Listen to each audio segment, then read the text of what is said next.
Morning class, welcome to channel maths concept academy. मेरा नाम रवि, मैं आपके सामने मैथमेटिक्स का कंटेंट लेके आता हूँ। अगर आपको मेरा चैनल पसंद आता है, पहले देख ले, पसंद आता है तो चैनल को शेयर करें और अगर आपके काम का है तो सब्सक्राइब जरूर करें। पता है, आप लोगों की पिसने की वजह आप खुद होती हो। जैसे एक बहुत बड़ा इंस्टीट्यूट सिर्फ आपको यूज कर रहा है और आप यूज होते जा रहे हो, और हम जैसे बहुत सारे जेन्युइन टीचर्स हैं जो आपके लिए करना चाहते हैं, लेकिन आप उन्हें कदर करते नहीं। जैसे फॉर एग्जांपल एक इंस्टीट्यूट है, अब मान लो मैंने कहा या बहुतों ने कहा या उन्हें पता चल गया कि केवीएस में भर्ती निकलेगी, अब वो जो भी जो भी वीडियो डाल रहे हैं उसमें लिख देते हैं अब की बारी केवीएस की तैयारी। अरे मेरी बात तो सुनो, मान लो मैं ये क्वेश्चन करा रहा हूँ, मैंने थोड़ा कहा केवीएस में आएगा ना, मैं ये कह रहा हूँ एसएससी में आएगा, मैं ये कह रहा हूँ ये क्वेश्चन यहाँ पे आ रखा है और मैं पढ़ाते हुए ये बताता हूँ कि ये क्वेश्चन कहाँ से आया।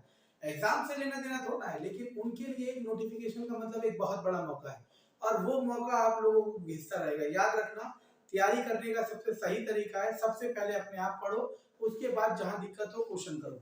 मैथ, साइंस, रीजनिंग इन सब में आपको मदद चल सकती है क्योंकि वहां पे आपको एक टीचर की जरूरत पड़ेगी। बाकी थ्योरेटिकल में सबसे पहले कंटेंट तैयार करना चाहिए। तो क्वेश्चन है हमारे पास √15 plus √35 plus √21 plus 5 upon √3 plus 2√15 plus √7। That is I think 2√15 नहीं है, 2√5 है। This is 2√5। चलो, तो क्लास में क्या कह रहा हूँ, मेरी बात सुनते रहना, ठीक है ना। मैं ये कह रहा हूँ क्लास की अगर यही क्वेश्चन एक बड़े से इंस्टीट्यूट ने करा दिया होता ना, जिसके मानो 1 मिलियन सब्सक्राइबर है, तो अगले ही दिन ना उसके 2 मिलियन सब्सक्राइबर हो जाते, लेकिन मेरे हो ही नहीं सकते। क्यों? क्योंकि मुझे देख ही कम बच्चे रहे। चलो छोड़ो, समय आएगा सबका, ठीक है। आपको ये है और इसको सॉल्व करना है, ठीक है ना। ये क्वेश्चन कहाँ कहाँ आ रखा है, सीजीएल मेंस में आ रखा है, कैट में आ रखा है, मैट में आ रखा है, एसएससी सीपीओ में आ रखा है, ठीक है ना। तो अब हमारे पास इस क्वेश्चन को सॉल्व करना है। तो देखो, ऐसा ही एक क्वेश्चन मैंने एक क्लास पहले में भी कराया था, मैं उसका लिंक डिस्क्रिप्शन में डाल दूंगा, तो जो पढ़ने वाला बच्चा हो जरूर उसको देखना, अदरवाइज कोई फायदा नहीं है किसी भी चीज का, ठीक है ना। चलो, अब हम क्या करेंगे, सबसे पहले से लिखेंगे 3 into 5, इसे 7 into 5, इसे 7 into 3 और 5 को लिख सकता हूं 5 into 5। नीचे √3 √5 प्लस √5। अब क्लास उस क्वेश्चन में हमने क्या करा था वैसे ही इस क्वेश्चन में भी करेंगे। मैं आपको तरीका सिखा रहा हूँ, तरीका सिखाना सबसे जरूरी है। मैं कह रहा हूँ कि सोचना सीखो, क्योंकि क्वेश्चन तो बदलता रहेगा ना। अब मानो मैं इसका थंबनेल बना देता अब की बारी केवीएस की तैयारी, अरे मेरे कहने से तैयारी थोड़ा हो रही है, तैयारी तो आप लोग करोगे ना। चलो छोड़ो, अब मैं इसे क्या करता हूँ, देखो मैंने देखा मुझे √3 √5 √5 √7 या √3 √7, देखो √5 और √5 मैं कुछ कॉमन लेने की कोशिश करता हूँ। मान लो मैंने इन दोनों में से √5 कॉमन ले लिया, तो इधर बचेगा √3 प्लस √7। अब इन दोनों में √5 है नहीं, तो √5 मैंने गलत कॉमन लिया क्योंकि दूसरा वाला भी मेरा सेम होना चाहिए। अच्छा, मैं इन दोनों से √7 कॉमन ले लेता हूं, तो क्या बचेगा, इधर बचेगा √5, उधर बचेगा √3। अब इन दोनों में से √5 कॉमन ले लेता हूं, तो क्या बचेगा √3। और आपको मैंने सिखा रखा है ये और ये फैक्टर सेम होने चाहिए। अगर ये दोनों फैक्टर सेम आ रहे हैं, कौन कौन से फैक्टर, ये वाला फैक्टर और ये वाला फैक्टर सेम होने चाहिए, सेम आ रहा है तो मतलब आप सही तरफ चल रहे हो।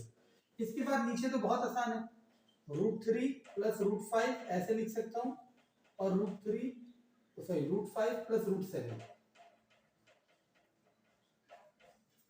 अब इसके बाद देखना क्लास, ये बन गया √5 प्लस √3, एक बन गया √7 प्लस √5, और नीचे है √3 प्लस √5 प्लस, सॉरी बीच में प्लस है, प्लस √5 प्लस √7।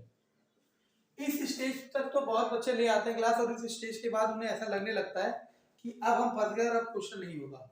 अब मैं यहाँ से जो सिखाना चाह रहा हूँ वो आपके लाइफ में हो सकता है कहीं पहली बार सीखे, कई लोग पहली बार इस चीज को सीखेंगे, ऐसा हो सकता है, ठीक है ना। तो अच्छे से सीखना, याद रखना जब भी आपके पास इस तरीके का फॉर्मेट आए AB upon A plus B, ये भी कुछ इसी तरीके से है, ये भी कुछ इसी तरीके से। अगर ढंग से देखो कैसे, इसे A मान लो, इसे B मान लो, A इंटू B और नीचे हो गया A प्लस B। जब भी आपके पास इस तरीके का फॉर्मेट आए तो मान लिया ये नंबर x है, मान लिया नंबर x है, आप इसका रेसिप्रोकल करोगे। अब a के नीचे ab और b के नीचे ab,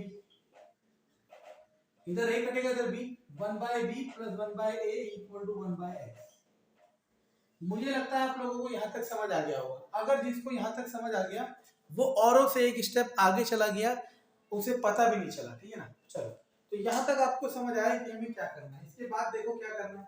अब बोर्ड मेरे पे छोटा और मैंने सोच रखा है कि जब तक 5000 सब्सक्राइबर नहीं होंगे मैं बोर्ड नहीं लूंगा, ठीक है ना। क्योंकि फायदा क्या है, मैं खर्चा करता रहूं तुम लोगों पे, ठीक है, और तुम लोग सिर्फ मजे लेते रहो, ठीक। छोड़ो, तो 1/x = 1/b। अब b किसको माना था, इसको, और a किसको माना था, इसको।